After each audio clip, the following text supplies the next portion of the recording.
پردے کے پیچھے چلے گئے، اپنی خالہ سے لپٹ گئے اور رو رو کر معافی مانگنے لگے۔ جب لپٹ ہی گئے تو کچھ تو بولنا پڑے گا چھڑانے کے لیے۔ خالہ بول پڑی، قسم ٹوٹ گئی۔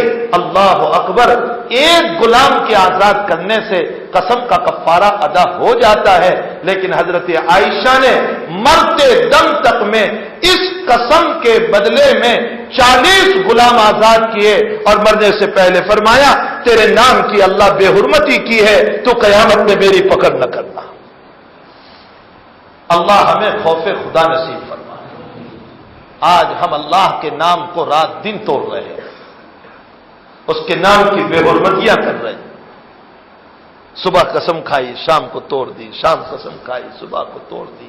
اللہ کے نام کی بے عزتیاں ہو رہی ہے، یوں کہہ لیجیے اللہ کے نام کا نیلام ہو رہا ہے، شریعت مطہرہ کا نیلام ہو رہا ہے، اور امت ہے کہ اپنی چند نمازوں پر خوش ہو گئی ہے کہ ہم بہت کام کر رہے ہیں۔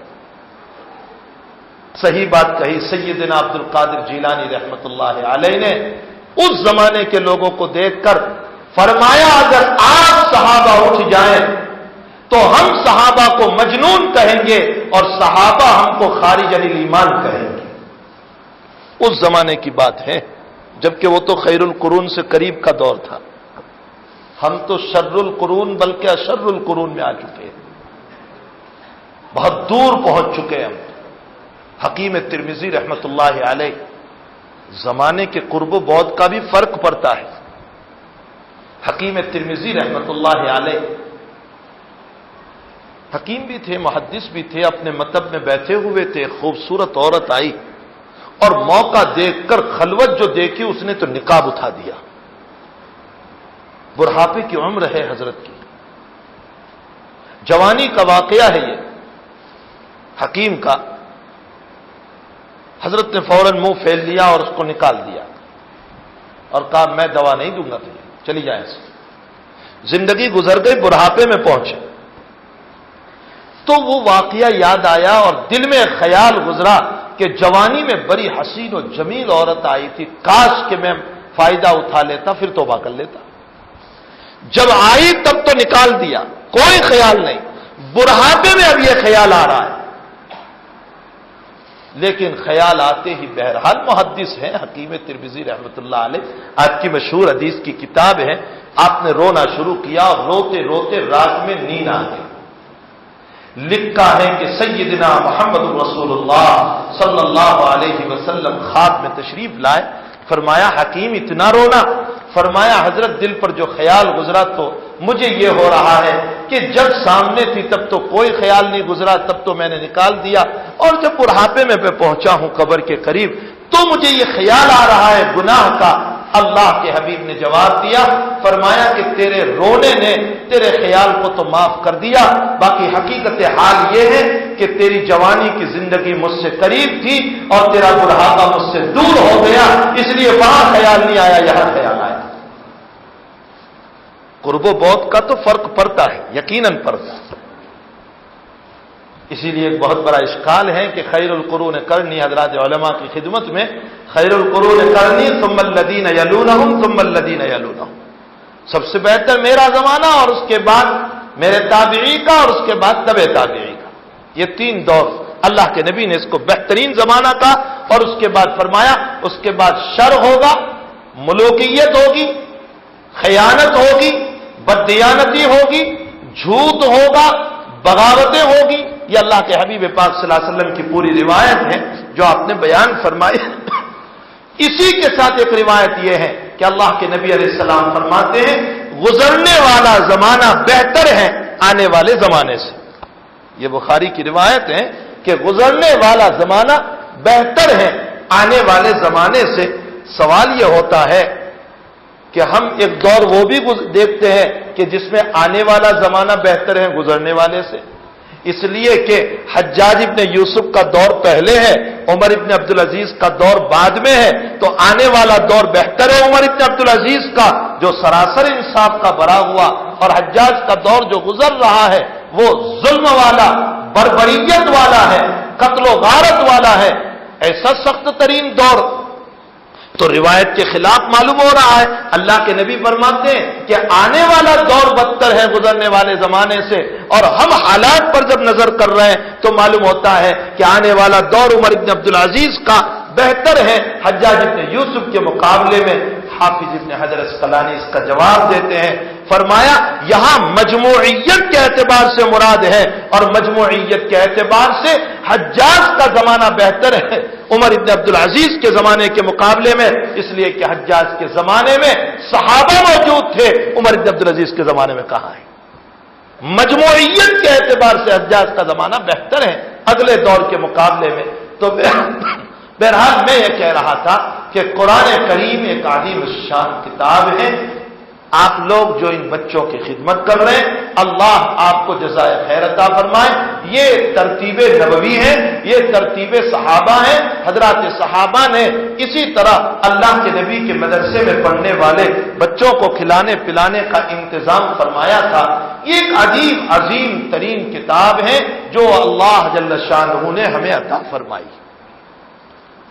ہر نبی کو اللہ نے معجزات عطا فرمائے، تمام نبیوں کو. ہمارے نبی علیہ السلام کو بھی بے شمار معجزات. کتنے معجزات؟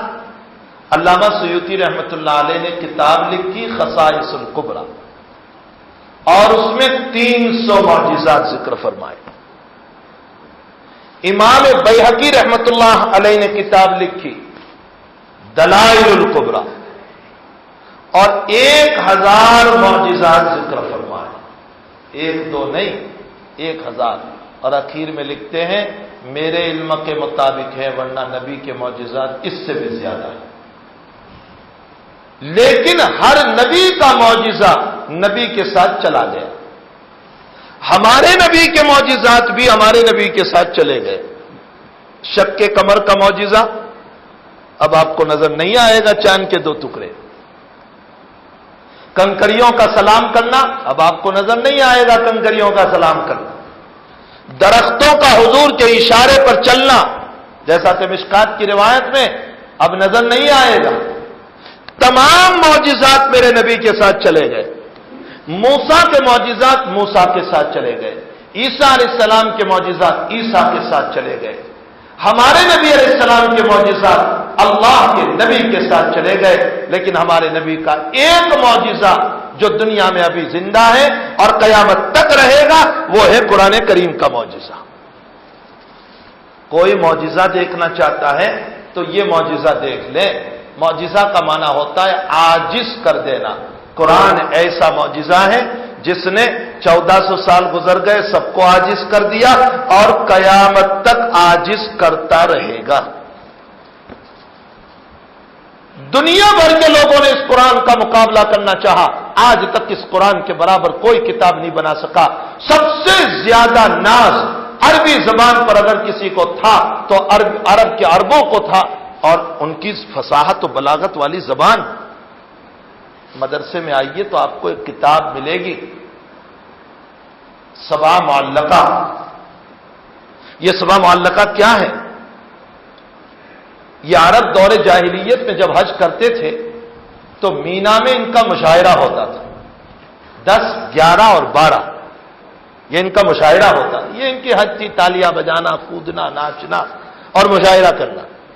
اور مشاعرے میں شرط یہ ہوتی تھی کہ جس کا کلام جتنا فصیح ہوگا اس کو انعام یہ ملے گا کہ اس کا کلام 1 سال تک کعبۃ اللہ میں لٹکایا جائے گا. یہ انعام تھا اس دور میں. کعبۃ اللہ میں لٹکانا کوئی معمولی بات تھوڑی ہی. اس دور کے 7 قصائد، 7 اشعار کی نظمیں جو فصاحت و بلاغت پر بہت اعلیٰ درجے کی تھی، ان کو کعبۃ اللہ میں لٹکایا گیا تھا. معلقہ کا معنی لٹکایا ہوا ہونا. اگر اس 7 معلقہ کو پڑھو گے تو عربوں کی فصاحت معلوم ہوتی ہے. فصاحت پر ایک بات عرض کروں، میں نے ابھی جگہ جگہ ختم بخاری میں نقل کیا، حجاج ابن یوسف نے سعید ابن زبیر رحمۃ اللہ علیہ سے کہا کہ میرے متعلق تمہارا کیا خیال ہے؟ اب کیا کہیں؟ اگر یوں کہہ دے کہ عادل ہے تو غلط، ظالم تھا وہ تو، اور اگر یوں کہہ دے کہ ظالم ہے تو پھر تیار ہو جائیں گردن کتانے کے لیے. کیا کہیں آخر. سعید ابن زبیر نے فرمایا انت القاسط العادل. لوگوں نے کہا حضرت قاسط کے دو معنی، ظالم بھی ہوتا ہے عادل بھی ہوتا ہے. تو آپ نے آگے عادل کا لفظ لا کر قاسط کا ترجمہ عادل سے کر دیا. تو آپ نے تو اس کی تعریف کر دی کہ بڑا انصاف والا ہے. آپ نے خاموخواہ کے لیے اس کی تعریف کی، ظالم کی تعریف آپ نے کی. حجاج بہت بڑا ادیب ہے، کہنے لگا میری تعریف نہیں کی ہے، میری برائی کی ہے. کہا کیسے؟ کہا جو قاسط کہا ہے نا، اس سے مراد لیا ہے انہوں نے قرآن کی آیت کو وَأَمَّا الْقَاسِطُونَ فَكَانُوا لِجَهَنَّمَ حَطَبًا. اور اس نے جو عادل کہا ہے مجھے، یہ عادل انصاف والا عادل نہیں، حق سے ہٹا ہوا، عدول کیا ہوا، اپنی جگہ سے ہٹا ہوا مراد لیا. اور کہا یہ سعید نے قرآن کی آیت مراد لی ہے اَمَّا الَّذِينَ كَفَرُوا بِرَبِّهِمْ يَعْدِلُونَ.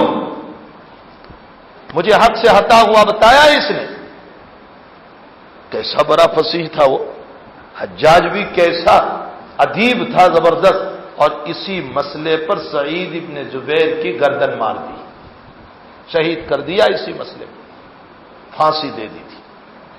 لیکن حجاج کا کیا حال ہوا؟ اللہ نے دو بیماریاں ڈال دی. بدن کی حرارت ختم ہو گئی، آگ میں ہاتھ ڈالتا تھا پھر بھی حرارت نہیں ہوتی تھی. اور پیٹ کا درد شدید، ڈاکٹروں نے دھاگے کے ساتھ گوشت کا ٹکڑا باندھا اور اندر میں اتارا. یہ اس زمانے کی لیپروسکوپی تھی. اندر میں اتارا اور پھر اس کو کھینچا تو اس کے ساتھ کیڑے نکلے. حضرت حسن بصری کے پاس پہنچا دعا کے لیے تو حضرت نے فرمایا میں نے تجھے منع نہیں کیا تھا کہ سعید کو نہ ستانا، اس کا اللہ کے ساتھ بڑا گہرا تعلق ہے، اس کی آہیں تجھے لگ گئی ہے. حجاج کی اسی میں موت ہو گئی. اہل اللہ کو ستانے کا مسئلہ کوئی معمولی نہیں ہوا کرتا ہے.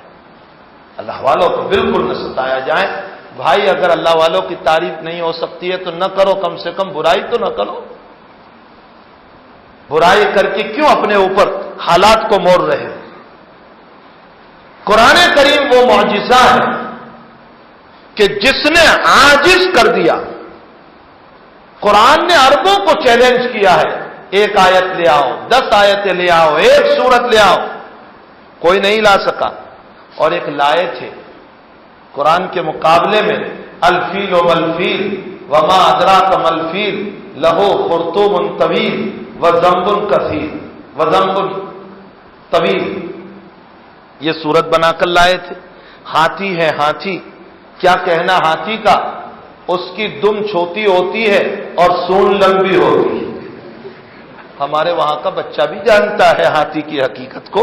اس کے مقابلے میں قرآن دیکھیے الحاقۃ ملحاقۃ وما ادراک ملحاقۃ کذبت ثمود وعاد بالقاریہ فاما ثمود فاہلکوا بالطاغیہ. ارے وہ قیامت کا جھٹکا، تمہیں کیا معلوم کہ وہ جھٹکا کیا ہوگا؟ حاملہ حمل کو جن دے گی، جوان برہا ہو جائے گا، بچہ برہا ہو جائے گا اور اچھا عقل مند مجنون بن جائے گا اور یہ پتہ بھی نہیں ہوگا کہ کیا حادثہ کھڑا ہو گیا ہے. ایک میرے قرآن کی زبان ہے اور ایک ان پاگلوں کی زبان ہے. اور بھی ایک آیت بنا کر لائے تھے الطاحنات طحنا، کیا ہی پیسنے والی ہے، بڑی پیسنے والی. والطابخات طبخا، ابن قیم نے یہ نقل کی ہے آیت کو. کیا ہی پکانے والی ہے وہ پکانے والی. والآکلات اقلا، اور کیا ہی کھانے والی ہے وہ کھانے والی. اس طرح کے کچھ صفات بیان کیے.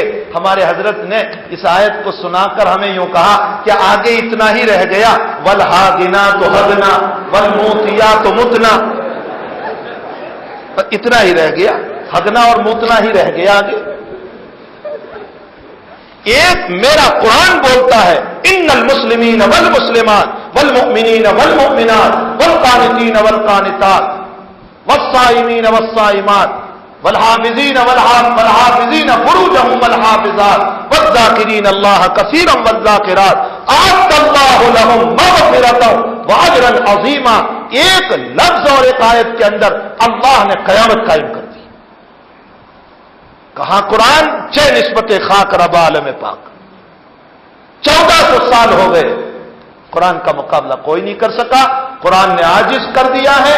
اللہ کا نبی یہ کہہ کر گیا ہے، ہر نبی کو اللہ نے معجزات دیے، مجھے بھی معجزہ دیا، لیکن میرے معجزات میں مجھے ایک معجزہ وہ دیا ہے جو کسی نبی کو نہیں دیا، اوتی تو واہین، قرآن کا معجزہ مجھے دیا۔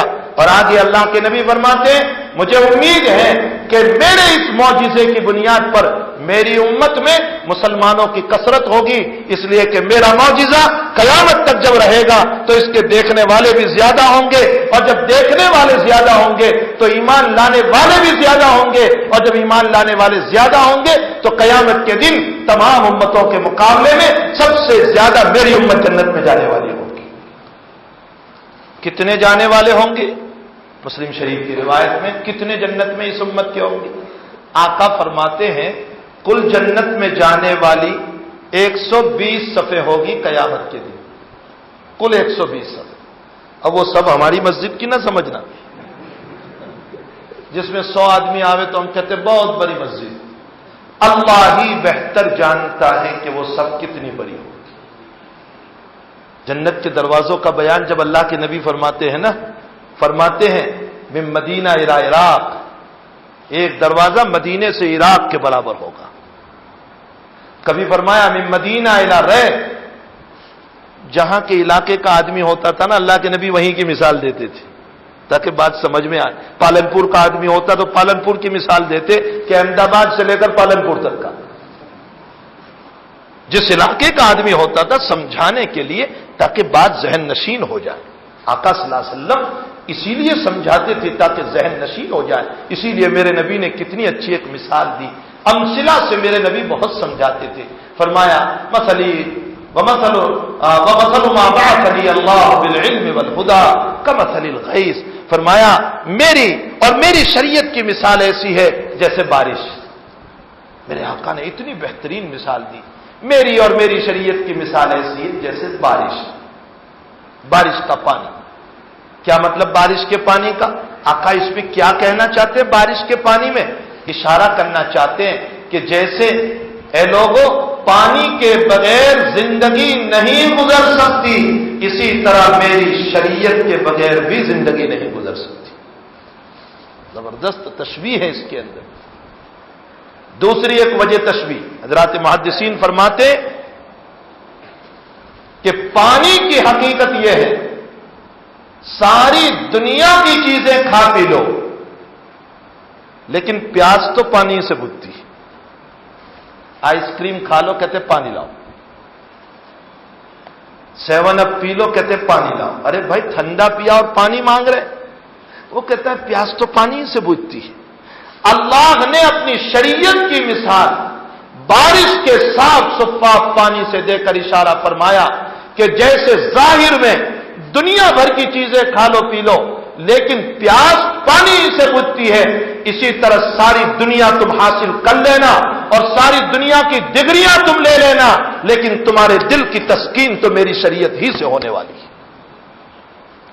میری شریعت کے بغیر تسکین نہیں ہوگی، تم بڑے سے بڑے عہدے پر پہنچ جاؤ، ایئر کنڈیشن مکان بنا لو، ساری دنیا کما لو، لیکن تمہیں راتوں کی نیند کے لیے تو میری شریعت کی ضرورت رہے گی، تمہارے گھروں کے سکون کے لیے میری شریعت کی ضرورت رہے گی۔ اور آگے ایک اور بات اس میں محدثین کیسے کھولتے ہیں روایتوں کو، فرمایا اس میں اس بات کی طرف بھی اشارہ ہے کہ بدن سے پانی نکل جاتا ہے تو انسان کمزور پڑ جاتا ہے۔ اگر آپ کو ڈائریا لگ جائے، دست ہو جائے جس میں بے دست پا ہو جائے، ہاتھ پاؤں ختم ہو جائے، صبح کو کوئی کہے کہ چلو چلنا ہے تو آپ کہیں گے بھائی بہت کمزوری ہے، بدن کا سارا پانی نکل گیا ہے۔ نبی علیہ السلام یہ بتانا چاہتے ہیں کہ جیسے ظاہری پانی کے بدن سے نکل جانے سے تمہیں ظاہری کمزوری آ گئی ہے، اگر میری شریعت کا پانی تمہارے اندر سے نکل گیا تو تمہاری روح اتنی کمزور ہو جائے گی کہ کہیں ایسا نہ ہو کہ اللہ تمہارے ایمان کو سلب نہ کر دے۔ اللہ کے نبی کی مثال میں بڑے کمال کی باتیں ہوا کرتی، آقا امثلہ سے سمجھاتے. ایک مرتبہ ارشاد فرمایا، وقت نہیں ہے ورنہ میں امثلہ ہی پر بات کرتا. ایک مرتبہ آپ نے ارشاد فرمایا، کبھی کبھی خیر شر لے کر آتا ہے. تو صحابہ کہنے لگے، اوا یات الخیر الشر، خیر کے ساتھ بھی شر آ سکتا ہے؟ فرمایا ہاں آ سکتا ہے. اب نبی مثال دے رہے، ایک جانور کو جنگل میں چھوڑ دو، ہرا ہرا گھاس ہے، بارش برس رہی ہے اور جانور کھاتا جا رہا ہے کھاتا جا رہا ہے، نہ تھوڑی دیر رک کر کے چگالی کرتا ہے چباتا ہے، نہ پیشاب پخانہ کرتا ہے، نہ تھوڑی دیر کھڑا رہتا ہے، بس کھاتا ہی جاتا ہے کھاتا ہی جاتا ہے. تو نتیجہ یہ نکلے گا کہ کوکھیں پھٹ جائے گی اور مر جائے گا. اور ایک جانور وہ ہے جس نے کھایا، تھوڑی دیر دھوپ میں کھڑا رہا اور چگالی کی، چبایا، پیشاب پخانہ کیا، پھر کھانا شروع کیا، پھر تھوڑی دیر کھڑا رہا، پھر چبایا اور پیشاب پخانہ کیا، نکال دیا اور پھر کھانا شروع کیا. یہ جانور کبھی ہلاک نہیں ہوگا. میرا نبی اب مثال دے رہا ہے، مال سراسر خیر ہے، لیکن جو آدمی جمع کرتا چلا گیا چاہے حلال کے راستے ہی سے کیوں نہ ہو، کرتا چلا گیا اور اس کو نکالا نہیں، تو نتیجتاً یہ مال اس کے لیے شر لے کر کے آئے گا. لیکن جس نے مال کو جمع بھی کیا، خرچ بھی کیا، جمع بھی کیا، خرچ بھی کیا، اللہ کے راستے میں بھی دیا، آگے سے لیتا بھی رہا، پیچھے سے دیتا بھی رہا، تو یہ مال اس کے لیے خیر لے کر آئے گا. آقا کی ایک ایک مثال میں دنیا بھر کی باتیں ہوا کرتی. بہت مشہور مثال ہے بخاری شریف میں، حضور پاک صلی اللہ علیہ وسلم ارشاد فرماتے ہیں کہ ایک کشتی ہے جس کے دو حصے ہیں، اوپر اور نیچے. پانی اوپر ہے اور اوپر والے فرسٹ کلاس ہیں، بزنس کلاس ہے اوپر، اور نیچے اکنامک ہے. تو نیچے والے بار بار اوپر پانی لینے جاتے ہیں تو اوپر والوں کا منہ چڑھتا ہے تھوڑا سا، بعضوں کو بلا وجہ بھی منہ پہ ورم آ جاتا ہے. ویر نے کاتا نہیں پھر بھی ورم آ جاتا ہے. یہ ورم بڑا خطرناک ہے، اس کو اتارتے ہوئے بہت دیر لگتی ہے. یہ نیچے والے اوپر پانی لینے جاتے ہیں تو اوپر والے کہتے ہیں کہ کیا بار بار پانی لینے آتے ہیں، ہماری نیند خراب ہوتی ہے، پانی گراتے ہو تم لوگ. نیچے والوں نے کہا اچھی بات ہے بھائی، تمہیں تکلیف ہو رہی ہے نا، تو پانی تو ہمارے نیچے ہی ہے، ابھی ہم سوراخ کرتے ہیں پانی آنا شروع ہو جائے گا. وہ تو جہاز تو نیچے ہی ہے، پانی تو ابھی شروع ہو جائے. اگر فہیم لوگ ہیں اوپر والے تو دو ہاتھ جوڑ کر کہیں گے اللہ کا واسطہ ہے، جتنی مرتبہ چاہیں اوپر سے لے جائیں، سوراخ نیچے نہ کریں ورنہ تم بھی ڈوبو گے، ہمیں بھی لے ڈوبیں گے. یہ حدیث شریف ہے، آقا نے مثال دی ہے. میرا نبی اس میں کیا کہنا چاہتا ہے؟ اور پھر وہ مثال دے رہا ہے جس نے پوری زندگی میں جہاز کا سفر نہیں کیا. کیا حضور سے کبھی ثابت ہے کسی روایت میں؟ کسی روایت میں ثابت نہیں کہ آپ نے جہاز کا سفر کیا. وہ مثال دے رہا ہے جس نے سمندر کا کبھی سفر نہیں کیا. وہ مثال دے رہا ہے اس لیے کہ وہ تو وہاں سے لے کر بولتا ہے، اس کا کلام ہزاروں معانی کو جامع ہوا کرتا ہے. وہ اس میں کیا کہنا چاہتا ہے اس مثال کے اندر؟ آقا یہ بتانا چاہتے ہیں کہ میری امت کے بھی دو طبقے ہیں. ایک طبقہ وہ ہے جو فرسٹ کلاس ہے اور ایک طبقہ وہ ہے جو اکنامک ہے. فرسٹ کلاس طبقہ کون ہے؟ علم والے، عزت والے، دولت والے، مال والے، یہ سب اوپر کا طبقہ ہے. اور نچلا طبقہ کون ہے؟ جاہل، ذلیل، غریب. یہ نچلا طبقہ ہے. یہ نچلا طبقہ جب علم لینے کے لیے جاتا ہے کہ تم عالم ہو، ہمارے بچوں کو پڑھاؤ، تمہارے مدرسے میں ہم غریب ہیں، پیسے نہیں، فیس نہیں بھر سکتے ہیں، ہمارے بچوں کو تعلیم دو. اسکولوں میں جاتا ہے مسلمانوں کی، ہمارے بچوں کو تعلیم دو، ہمارے پاس پیسے، ہمارے بچوں کو پڑھا دو. یہ جاہل علم والوں کے پاس جا رہے ہیں، یعنی اکنامک اوپر والوں کے پاس جا رہے ہیں، یا یہ غریب مالداروں کے پاس جا رہے ہیں کہ ہماری مدد کرو تاکہ ہم اپنی اولاد کو پڑھائیں، تعلیم دیں.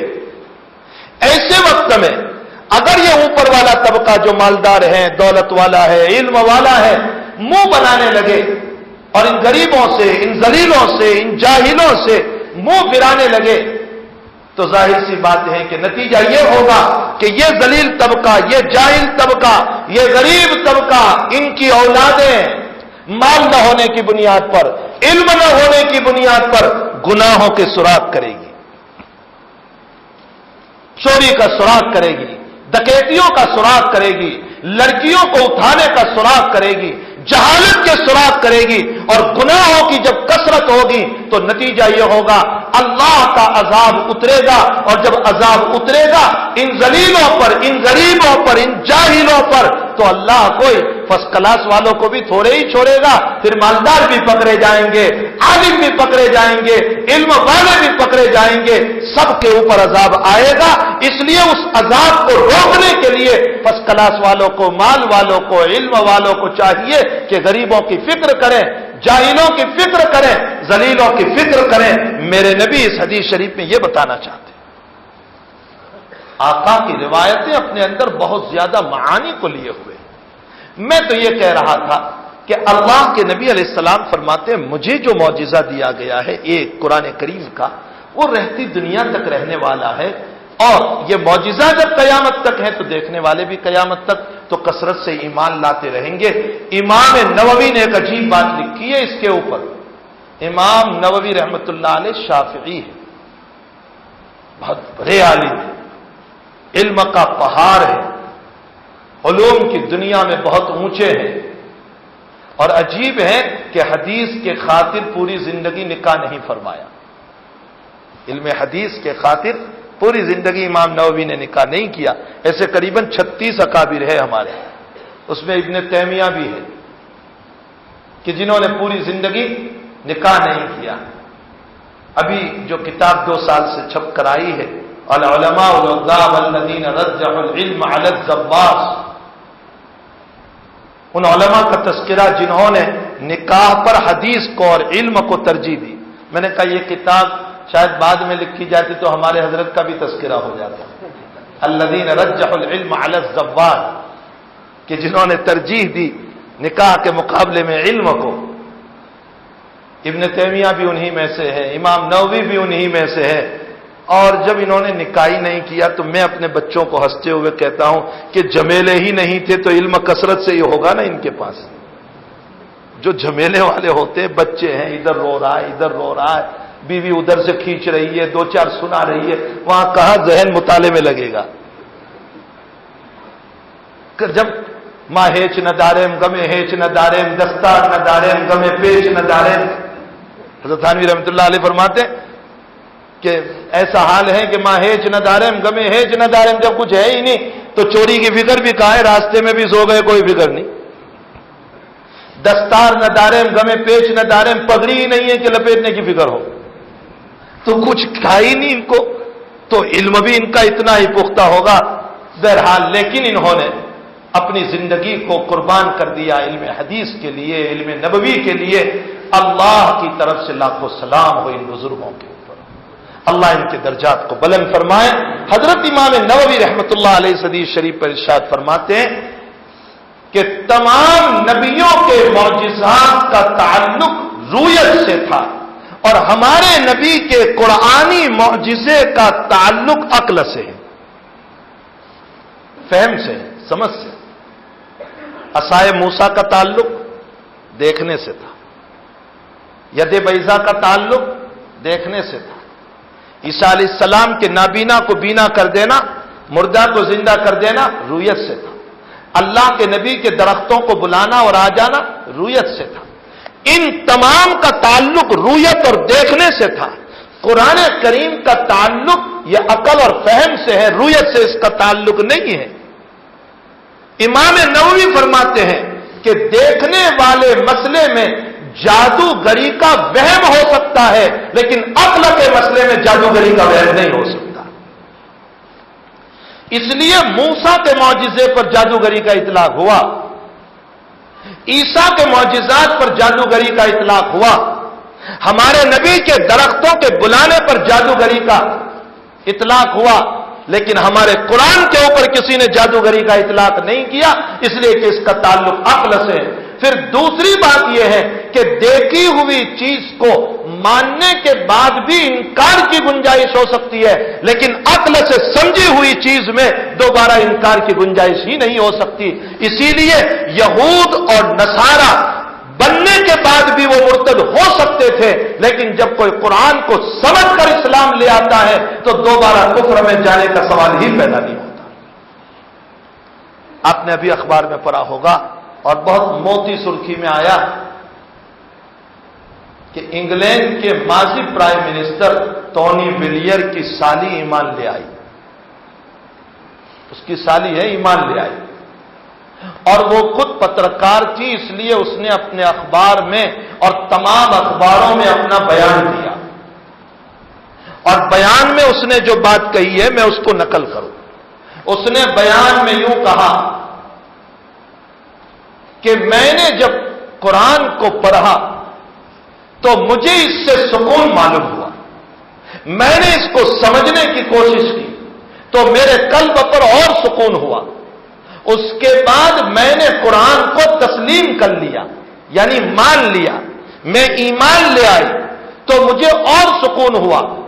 لوگوں نے مجھے کہا مجھے عادت تھی رات میں شراب پینے کی، اور کوئی رات میری نہیں گزرتی تھی کہ میں بغیر شراب کے سوتی ہوں اور ڈانس کیے بغیر سوتی ہوں۔ لوگوں نے کہا کہ تجھے بغیر ڈانس اور شراب کے نیند کیسے آئے گی، لیکن وحدہ لا شریک کو میں گواہ بناتی ہوں کہ جب سے قرآن میرے اندر آیا ہے بغیر شراب کے اور بغیر ڈانس کے کچھ حروف میں قرآن کے پڑھ لیتی ہوں اور اللہ مجھ کو رات میں نیند عطا کر دیتا ہے۔ اور تعجب یہ ہے کہ اس نے انگلینڈ کے سارے اخبار میں بیان دیا، ایک ہلچل مچ گئی۔ میرے بھائیوں بات کڑوی ہے لیکن تھوڑی سی عرض کروں، اسلام دنیا میں بہت تیزی سے پھیل رہا ہے، آئے دن لوگ مسلمان ہوتے جا رہے ہیں، آئے دن مسلمان ہوتے جا رہے ہیں، بہت تیزی سے اسلام پھیلتا جا رہا ہے، یورپ میں، امریکہ میں، کینیڈا میں، دنیا بھر میں، اب کے ہندوستان میں بہت تیزی سے اسلام پھیلتا جا رہا ہے۔ بہت اچھی بات ہے، خوشی کی بات ہے، لیکن ہمارے لیے رونے کی بات ہے، اور رونا اس لیے ہے کہ کہیں ایسا تو نہیں ہو رہا ہے ہماری بغاوتیں، ہماری نافرمانیاں، ہماری نبی کی سنتوں کو چھوڑنا، شریعت سے بغاوت، اس کے نتیجے میں کہیں ایسا تو نہیں ہو رہا ہے کہ اللہ ہم کو ایمان سے نہ نکال رہا ہو اور اپنے دوسرے بندوں کو ایمان میں داخل نہ کر رہا ہو۔ ان تتولوا یستبدل قوما غیرکم ثم لا یکونوا امثالکم، ہم نام کے تو رہ جائیں گے قاسم محمد فلاں اور فلاں، ورنہ ایمان ہمارے اندر سے نکل چکا ہو۔ اس لیے ہمیں چاہیے کہ یہ جو کتاب قرآن کریم جو ہمیں اللہ تعالیٰ نے عطا فرمائی ہے، اس قرآن عظیم کی قدر فرمائیں، یہ عظیم دولت ہے، اگر ہم قدر نہیں کریں گے تو اللہ کسی کو اٹھا کر دے دے گا، وہ اس کی قدر کریں گے اور ان کے سینے میں قرآن کریم اترے گا اور وہ آئے دن حافظ بنتے چلے جائیں گے۔ آپ باہر نکلیے یورپ کی دنیا میں آج گورے مسلمان ہو کر کے قرآن کریم کو حافظ ہو رہے ہیں۔ میں بلا مبالغہ کہتا ہوں، میں نے کئی گوروں کے بچوں کو دیکھا کہ جو مسلمان ہو کر حافظ قرآن بنے، اللہ نے ان کے سینوں میں قرآن کو اتار دیا۔ اگر ہم اس کی قدر نہیں کریں گے اللہ تعالیٰ دوسروں کے حوالے کر دیں گے۔ روایت آئی تھی، میں اسی کو پوری کر لوں، فرمایا کہ میرے اس قرآن کی بنیاد پر قیامت کے دن سب سے زیادہ میرے ماننے والے ہوں گے، اور کتنے ہوں گے؟ آقا فرماتے ہیں کل 120 صف ہوگی، اور صف بھی کوئی معمولی نہیں، لمبی چوڑی صف ہوگی۔ اس 120 صفوں کے اندر 80 صف میری امت کی ہوگی اور 40 صفیں اگلے تمام نبیوں کی ملا کر ہوگی۔ جنت میں جانے والی اگلے سارے نبیوں کی ملا کر 40 صفیں اور ہماری امت، اس امت کی 80 صفیں ہوگی۔ اللہ نے یہ عظیم الشان کتاب عطا فرمائی ہے، رہتی دنیا تک یہ کتاب رہنے والی ہے۔ ہمیں چاہیے کہ اس قرآن کی خدمت کریں۔ خدمت یہ ہے کہ ہم اس کی تلاوت کریں۔ دیکھو مبارک مہینہ آ رہا ہے، بغیر مانگے اللہ ہم کو دے رہا ہے۔ ہم نے اس کے لیے دعا نہیں کی تھی، ہمارے نبی تو دعا کرتے تھے اللہم بارک لنا فی رجب و شعبان وبلغنا الی رمضان۔ ہم نے کوئی دعا نہیں کی، اللہ اپنے فضل سے دے رہا ہے۔ فضائل اعمال میں آپ نے پڑھا اور سنو گے دوبارہ کہ گزشتہ رمضان کے ختم ہونے کے بعد سے آنے والی رمضان کے لیے جنت کو سنوارا جاتا ہے. کتنا اہتمام ہو رہا ہے اس جنت کو، کتنا اہتمام ہو رہا ہے اس رمضان کے لیے. کیا ہم نے اہتمام کیا ہے رمضان کے لیے؟ ہمارا کوئی اہتمام. اگر ہمارا اہتمام بھی ہے تو کھانے پینے کی تیاریوں کا اہتمام کہ رمضان میں اعلیٰ سے اعلیٰ کھانا ہو، اور اس کے لیے کیا کیا کیا جائے. مبارک مہینہ آ رہا ہے، کثرت سے قرآن کریم پڑھے. ہمارے بعض اکابر کے متعلق علامہ قسطلانی رحمۃ اللہ علیہ نے لکھا ہے، ابن القاتب نامی بڑے صوفی گزرے ہیں، دن رات میں 8 قرآن اور فی قول 12 قرآن ختم فرماتے تھے دن رات. ہمارے حضرت شیخ رحمۃ اللہ علیہ نے ایک مرتبہ اپنے سارے خلفاء سے فرمایا، رمضان کے ایک دن فرمایا آج سب سے زیادہ قرآن کون پڑھے گا میں دیکھنا چاہتا ہوں. حضرت شیخ نے فرمایا. سارے خلفاء نے، مفتی محمود الحسن صاحب رحمۃ اللہ علیہ سے لے کر سارے خلفاء صبح سے قرآن لے کر بیٹھ گئے. شام ہو گئی، عشاء کے بعد حضرت نے جائزہ لیا، فرمایا بھائی کس نے قرآن زیادہ پڑھا؟ تو سب سے آگے حضرت جی مولانا انعام الحسن صاحب رحمۃ اللہ علیہ نمبر لے گئے. سارے 62 پارے پڑے دن میں، یعنی 2 قرآن اور 2.5 پارے، سارے 62 پارے. اور ہمارا حال کیا ہے؟ 1 پارا روزانہ رمضان میں پورا ہو جاتا ہے. الحمدللہ کمال کر دیا. اور پھر باقی وقت غیبت میں، ٹائم پاس میں، برائیوں میں. یہ علاقہ کسی وقت میں بڑا حساس علاقہ تھا. ہمارے حضرت بار بار فرمایا کرتے کہ پالنپور کا علاقہ عبادت میں، زہد میں، تقوی میں، دعوت و تبلیغ میں بہت حساس علاقہ تھا، بہت کام کا علاقہ تھا. لیکن اب اس علاقے میں بھی اور علاقوں کے اثرات منتقل ہو کر اب وہ حساسیت ختم ہو رہی ہے. اللہ کو راضی کرو. قرآن عظیم کو قرآن رمضان سے خاص مناسبت ہے. اللہ کے نبی رمضان میں 2 دور فرماتے تھے، ایک جبریل کو سناتے اور ایک جبریل آپ کو سناتے. 2 دور فرماتے تھے. تو ہم کثرت سے قرآن کریم کو پڑھنے والے بنے. اللہ اس مدرسے کو دن دوگنی رات چوگنی ترقیوں سے مالا مال فرمائے. دیکھیں معصوم بچے، بعضوں کا تو ابھی میٹر بھی چالو نہیں ہوا، یعنی ابھی نابالغ ہے. دیکھیے یہ بچہ ابھی نابالغ ہے. ایک لطیفہ سناؤ. دیکھو ان پر ابھی ان کے ماں باپ بھی اعتماد نہیں کریں گے. اگر ان کے ماں باپ کو کہیں جانا ہو اور یہ یوں کہیں کہ ابا جی گھر کی چابی دے جائیں، ہم شام کو گھر پہ آ کر رہیں گے اور جو کچھ پکایا گھر میں رکھا ہوگا ہم کھائیں گے، تو ابا جی کیا کہیں گے؟ بیٹے تم چھوٹے ہو، چابی گم کر دو گے، دروازہ کھلا رہ جائے گا، کوئی چور آ جائے گا، کوئی ڈکیتا آ جائے گا. نہیں بیٹا چابی تمہیں نہیں ملے گی، آج تم تایا کے وہاں سو جانا، آج تم چچا کے وہاں سو جانا، آج تم ماموں کے وہاں سو جانا، آج تم مدرسے میں سو جانا. جن بچوں پر ماں باپ اعتماد نہیں کرتے، اللہ نے اعتماد کر کے ان سینوں میں قرآن اتارا ہے.